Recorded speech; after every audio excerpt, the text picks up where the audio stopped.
Olá, eu sou o professor Pedro, faço parte do corpo docente do CETAP, Centro Teológico Psicanalítico do Espírito Santo, e hoje estamos aqui em mais uma aula na disciplina de Psicopatologia 2, parte 2. Os nossos alunos já fizeram aí a parte 1 e hoje nós vamos avançar um pouco mais nessa disciplina, nessa segunda parte. Vamos lá. Primeiro vamos falar da etimologia como introdução. Vem do grego, psique, que naquela época, quando deram esse termo, estava muito ligado à alma. Hoje nós associamos o termo à mente. Psique, nossa mente, sede das nossas vontades, dos nossos desejos, decisões, sentimentos, ok? Mais patos, que se refere à doença, enfermidade, e por fim, logos, que é estudo. Então, o que temos? Estudo das enfermidades ou doenças, ou ainda patologias relativas à mente, ok? A nossa psique. Vamos lá. Dentro disso nós temos dois conceitos, o de normal e anormal. O que seria normal? Aquilo que é um padrão bem associado, bem relativo à normalidade, quando falamos normas de uma sociedade. Exemplo, você, em cada sociedade, dependendo da sua cultura, dependendo dos seus valores, são estabelecidos normas para aqueles que ali convivem.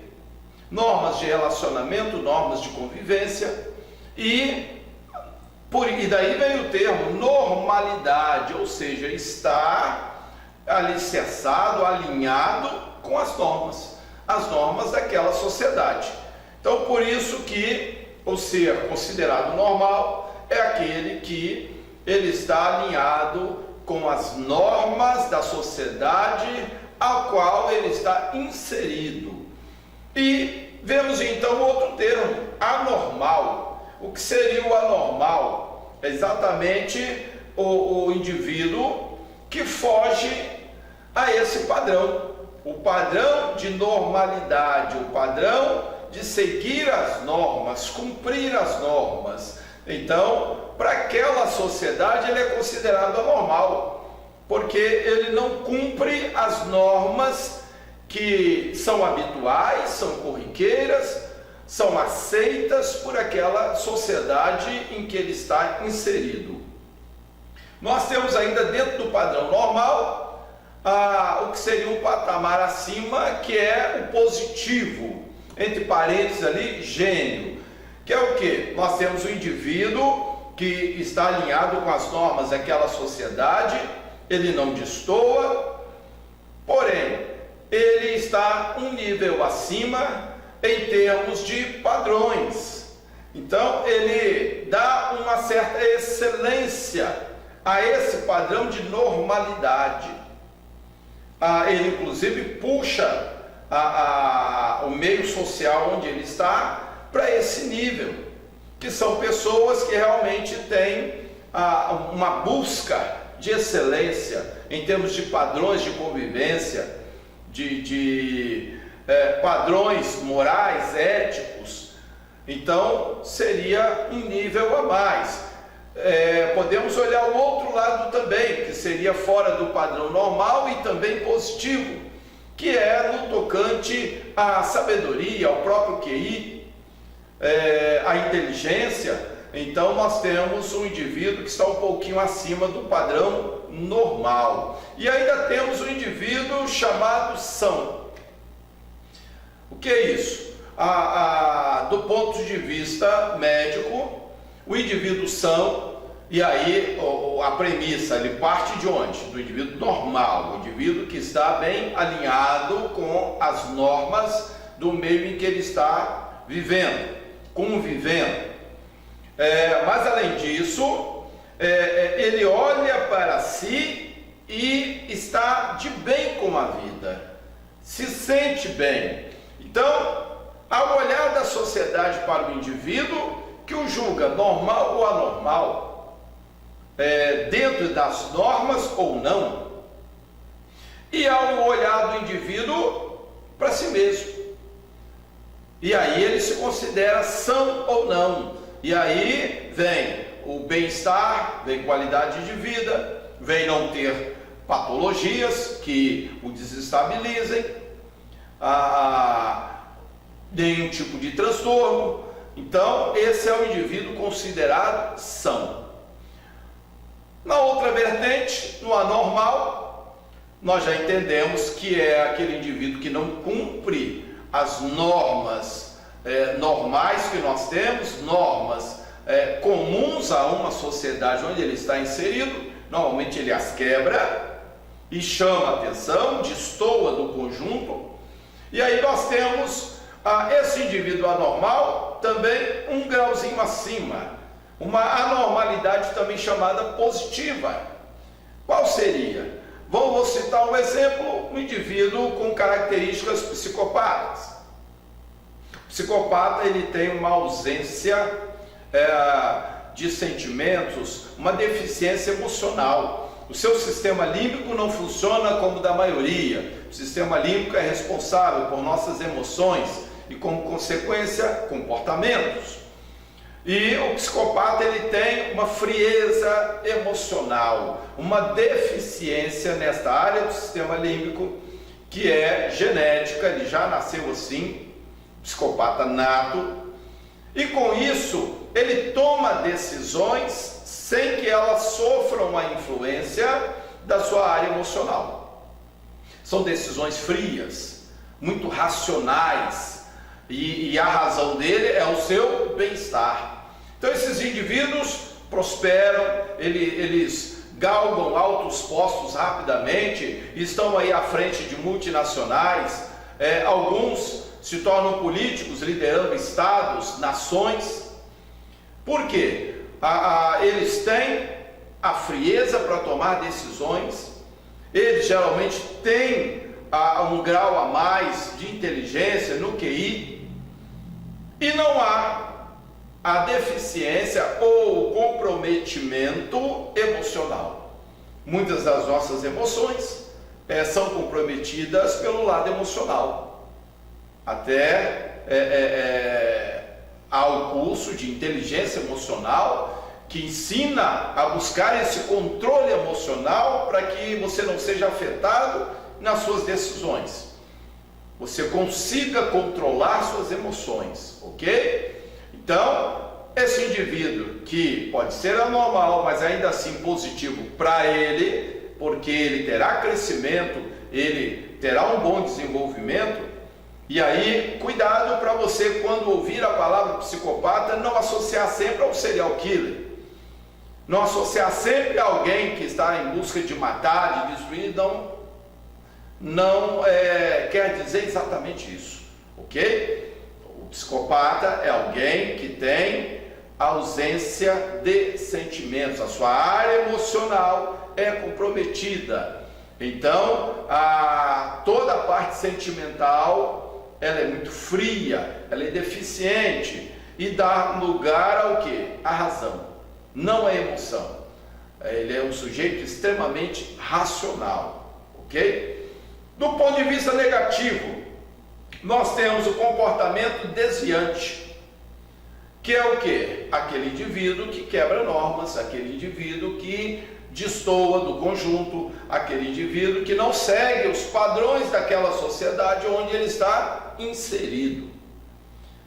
E aí podemos ter o doente e o não doente.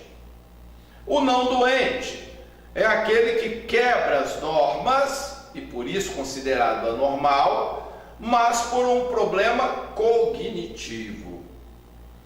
Nós dizemos que esse indivíduo tem distorções cognitivas. Como ele as herdou, ou como esse processo se efetuou na sua vida?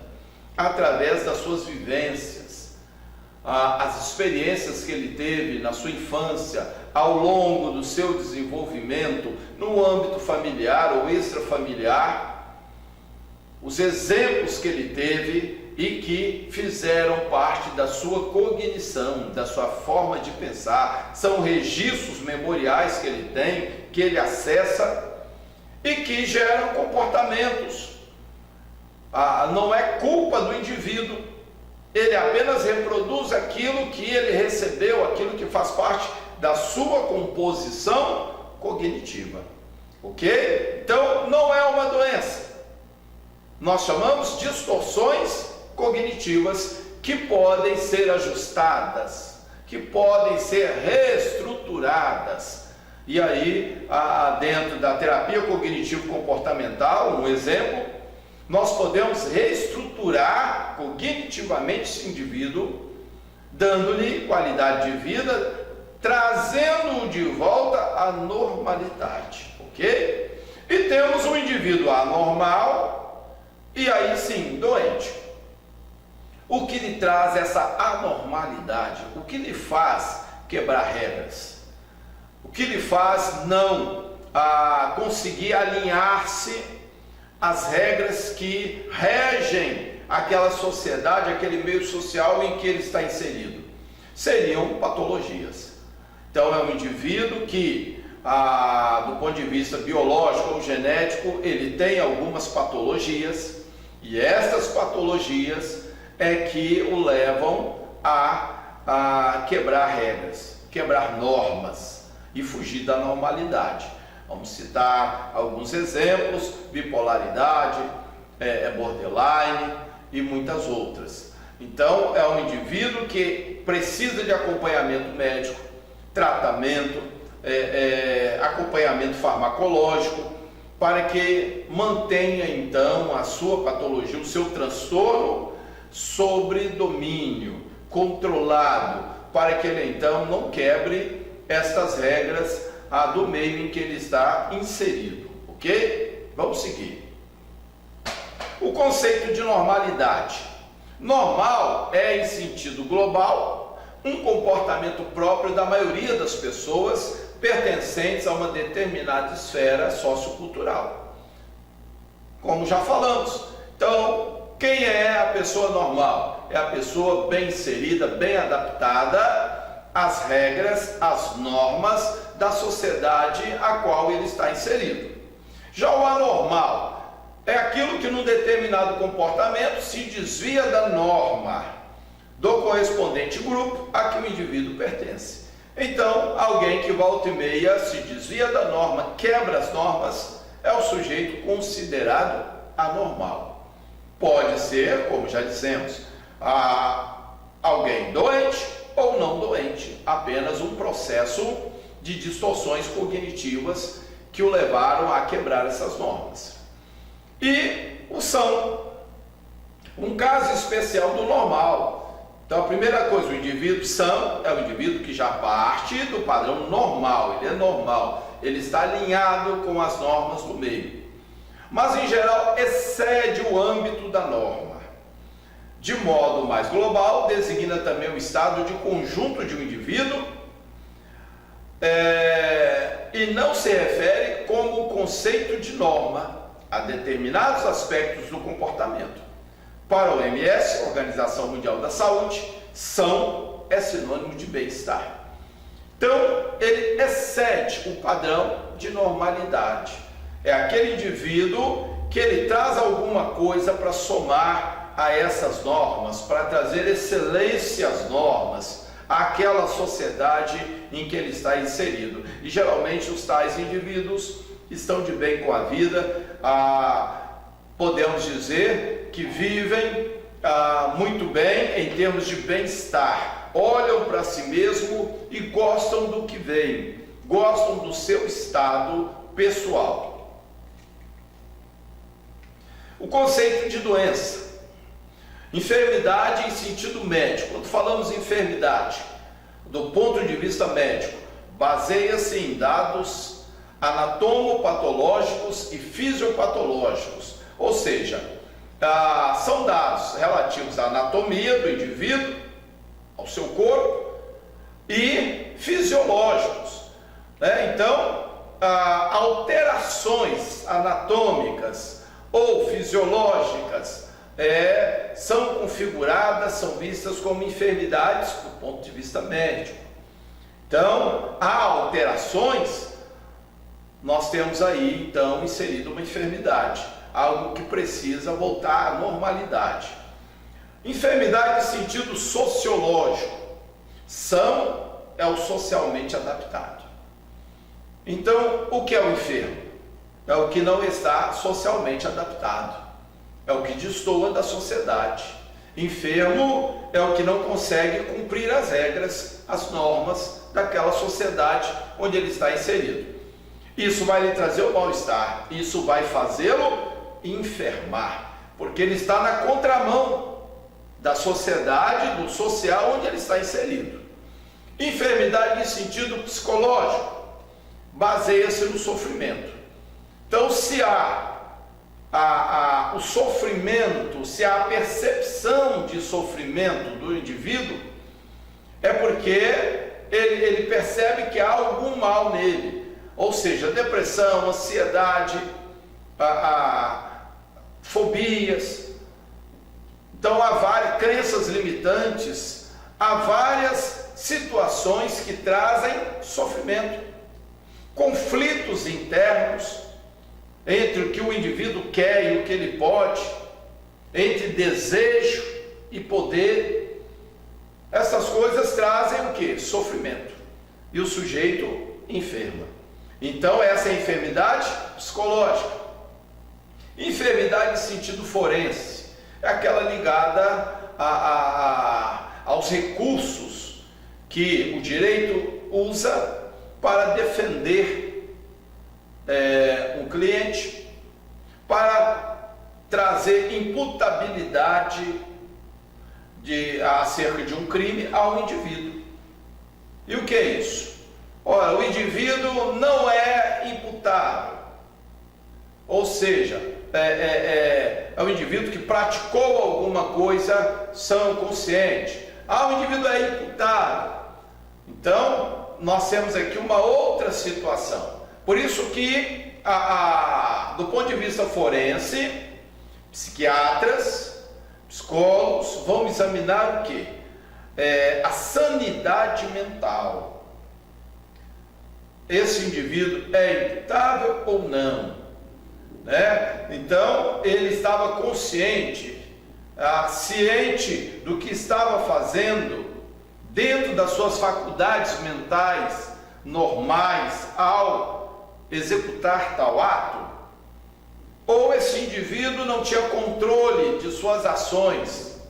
Ou esse indivíduo, por exemplo, vou te dar aqui um exemplo claro, o esquizofrênico, conforme o grau da esquizofrenia, ele pode cometer alguns atos insanos que não lhe são imputáveis. Então, por quê? Ele não tem noção do que ele está fazendo. Ao invés de pegar uma pena e ir para uma penitenciária normal, com criminosos normais, ele então vai para um manicômio judicial. Ele vai receber um tratamento porque ele é doente. Vamos falar agora dos transtornos mentais mais comuns. Como estamos falando de psicopatologias, vamos conhecer alguns transtornos que são muito comuns. Talvez alguém que você conheça, alguém da família, um amigo, possa ter alguns desses transtornos. Primeiro deles, ansiedade. Transtornos de ansiedade. Transtornos de ansiedade são aqueles ligados a alterações, primeiro, psicológicas e que acabam se tornando fisiológicas, alteram o nosso metabolismo, o nosso estado. Ansiedade é uma reação normal que temos quando estamos diante de situações de estresse e incerteza. Mas o transtorno de ansiedade é diagnosticado quando vários sintomas ansiosos causam desconforto ou algum grau de comprometimento funcional na vida da pessoa. Uma pessoa com transtorno de ansiedade pode ter dificuldades em diferentes áreas da vida, nos relacionamentos sociais e familiares, no trabalho, na escola, etc. Existem diferentes tipos de transtorno de ansiedade. Então veja bem, ansiedade todos nós temos, é característica normal do ser humano. Ficamos ansiosos quando estamos para passar por uma prova, diante de um concurso, quando temos que comparecer ao tribunal para uma ação judicial. Ficamos ansiosos esperando alguma notícia, seja boa ou seja ruim. Essa incerteza de qual o desfecho de alguma coisa traz ansiedade. Medo traz ansiedade. Muitas das ansiedades estão ligadas a medo. O filho atrasa e aí vem a ansiedade na mãe. O que está provocando ansiedade? Medo. Medo que possa ter lhe acontecido alguma coisa, um assalto, um sequestro, um acidente, e por isso ela vai ficando ansiosa. Então, a ansiedade é essa alteração que temos provocada por nossos pensamentos, por nossas reflexões acerca do que poderia ter acontecido, e quando o que pensamos é ruim, traz medo, pode acionar a amígdala cerebral, que nós vamos conhecer bem daqui a pouco. A amígdala cerebral, ela fica no centro do nosso cérebro, no cérebro intermediário, sistema límbico, e a amígdala cerebral é quem aciona as adrenais que lançam na corrente sanguínea adrenalina e noradrenalina. Com isso, nós temos aumento da frequência cardíaca, aumento da frequência respiratória, nós temos tonificação muscular, nós temos, se evoluir, sudorese, tremores, mal-estar, náuseas. Podemos ter também desconforto intestinal, estomacal. Então são uma série de alterações fisiológicas que são reais, porém a causa não é real. Eu estou provocando isso com aquilo que eu estou pensando, eu estou ruminando aqui na minha mente o tempo todo, e que está me trazendo medo, e esse medo aciona a amígdala cerebral, ok? Tipos aqui de ansiedade. Esse transtorno de ansiedade pode se manifestar como ataque de pânico. O ataque de pânico é o súbito início de medo ou de terror intenso. Muitas vezes vem associado com sentimentos de morte iminente. Os sintomas incluem falta de ar, palpitações, dor no peito, desconforto. Quem está provocando isso? Adrenalina e noradrenalina na sua corrente sanguínea. Quem acionou? A amígdala cerebral. Mas quem acionou a amígdala cerebral? Você. Seus pensamentos. A forma errada que você está tendo para raciocinar, pensar, refletir, imaginar o que pode estar acontecendo. Ok? Então eu starto tudo isso com a minha forma de pensar. Transtornos fóbicos. Outros transtornos que também são da classe dos transtornos de ansiedade. Muitas pessoas admitem ter medo de cobras ou aranhas, mas conseguem manter esse medo sob controle. A pessoa que sofre uma fobia não é capaz de controlar o medo. Então, vamos entender bem isso. Medo, assim como ansiedade, é algo normal do ser humano. Medo, ele é extremamente importante para a nossa preservação, nossa proteção. É o medo que nos faz ter atenção às coisas, nos preocupar com perigos, evitar algumas coisas. O medo nos faz ter reações que vão nos salvaguardar, Então o medo ele é muito importante, mas fobia é o medo fora de controle, é o medo que eu não consigo controlar.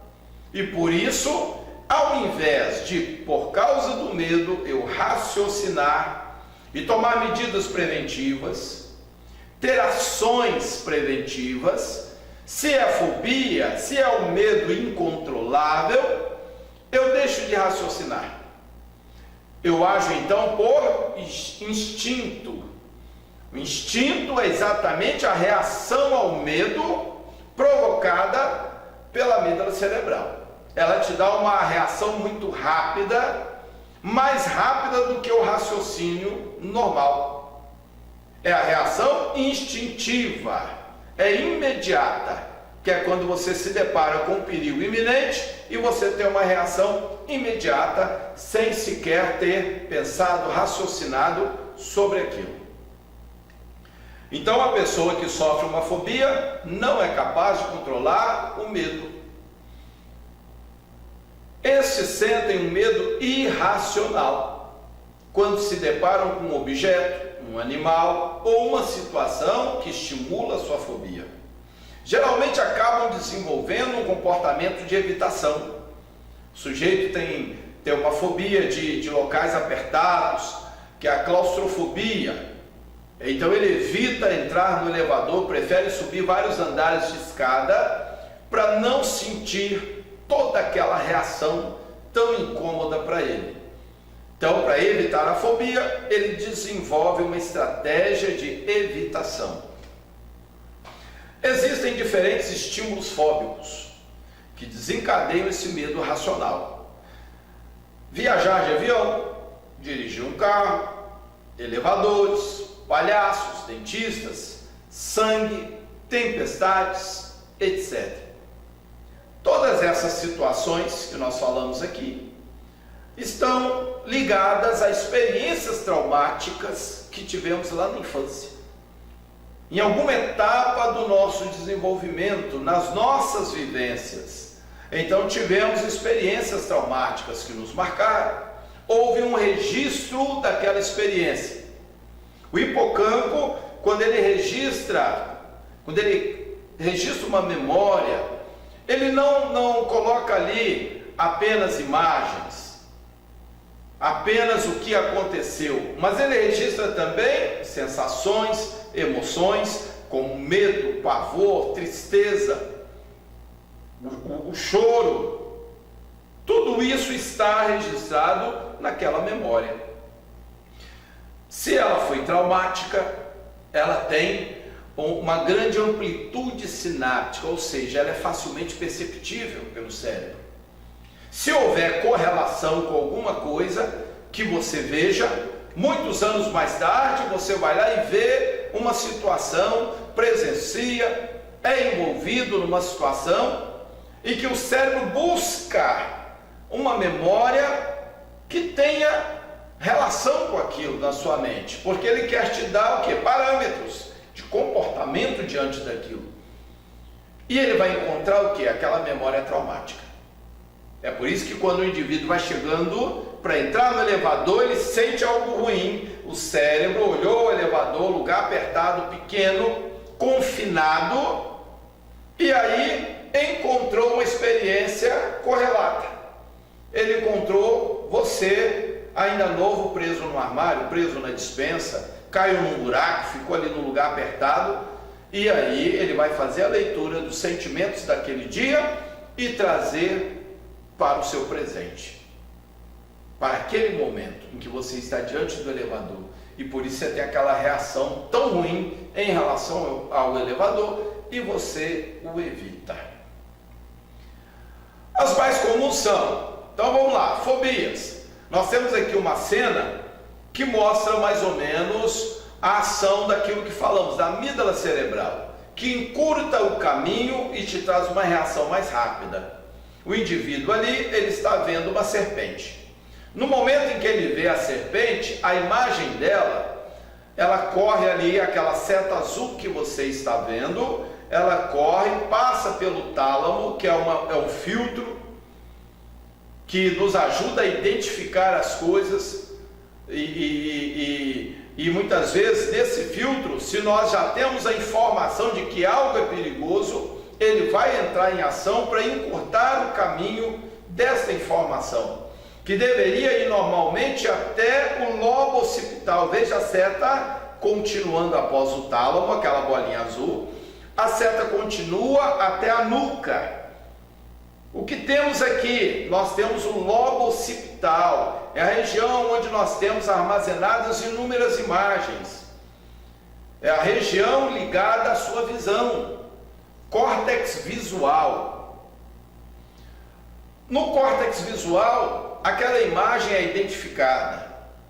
Após isso, normalmente o córtex visual, que é o lobo occipital, envia então para o lobo parietal, é uma área de interpretação. Após ser interpretado o que é, qual a posição que está, oferece risco ou não, isso é enviado então aqui para frente, lobo frontal, área de tomada de decisão. É através do lobo frontal que você vai decidir o que fazer em relação ao que você está vendo. Mas você percebe que esse caminho foi um pouco longo? Esse é o caminho da racionalidade. Ele é um caminho um pouco longo. Eu tenho que identificar, eu tenho que interpretar, eu tenho que decidir o que fazer em relação àquilo. Mas aí nós temos uma outra situação. Veja, a imagem passa pelos olhos, ela vem até o tálamo visual, onde a informação foi já identificada, essa imagem, serpente, cobra, e há um conceito, perigo. Você já deu esse conceito por alguma experiência, pelo aprendizado, que aquele animal é perigoso. Então o tálamo, que é o filtro, bloqueia essa informação para que ela não continue percorrendo o caminho normal até o lobo occipital. E aí nós vemos ali aquela linha vermelha, já a partir do tálamo, descendo até aquela bolinha vermelha, que é a amígdala cerebral, que já vos falei. Ele encurtou o caminho, ele identificou perigo. Então ele manda informação de imediato para a amígdala cerebral, que está no centro do seu cérebro, no sistema límbico. O que ela faz? Aí nós vemos ali, aquela seta verde descendo, que é o comando da amígdala cerebral sobre as adrenais. São duas glândulas que ficam sobre os nossos rins. Elas é quem sintetizam, fabricam adrenalina e noradrenalina. Então, ao receber o comando da amígdala, elas injetam na sua corrente sanguínea adrenalina e noradrenalina, e isso tudo muito rápido. O que vai acontecer? Essas duas substâncias na sua corrente sanguínea vão fazer a sua frequência cardíaca disparar, sobe rapidamente. A sua frequência respiratória acompanha. Os músculos tonificam. Isso para quê? Para você ter uma resposta rápida, porque há uma situação de perigo, onde eu tenho que ou fugir rapidamente, ou me preparar para o combate, para o ataque. Eu preciso estar pronto para isso. Então a reação é muito rápida. E é normal. Essa reação salva nossas vidas. O problema é quando nós, por um processo ansioso, desenvolvemos medo, e um medo sem uma causa real, e acionamos a amígdala. Então, sem necessidade, apenas por algo que criamos em nossa mente, nós acionamos a amígdala e ela vai fazer esse mesmo processo. Ela devagar, não como resposta rápida, porque não há visão de algo perigoso ali, diante de mim. Mas como na minha mente há o alerta de perigo, algo pode ter acontecido com meu filho, pode ter acontecido um acidente, pode ter sido um ladrão, pode ter sido um sequestro. Então eu acionei a amígdala e a amígdala vai aumentando essa dosagem de adrenalina e noradrenalina no meu sangue, que vão me desestabilizando, que vão trazendo alterações metabólicas, fisiológicas, sudorese, tremores, mal-estar, desconforto intestinal, aumento da frequência cardíaca, dificuldades na respiração, um descompasso e todo aquele mal-estar que é comum quando a ansiedade está fora de controle. Algumas pessoas vão até parar no médico, ok? Então, fobias fazem parte desse grupo de transtornos de ansiedade, ok? Mas veremos agora outros transtornos também que são importantes dentro desse processo de conhecimento das psicopatologias que vão te ajudar na lida na clínica psicanalítica.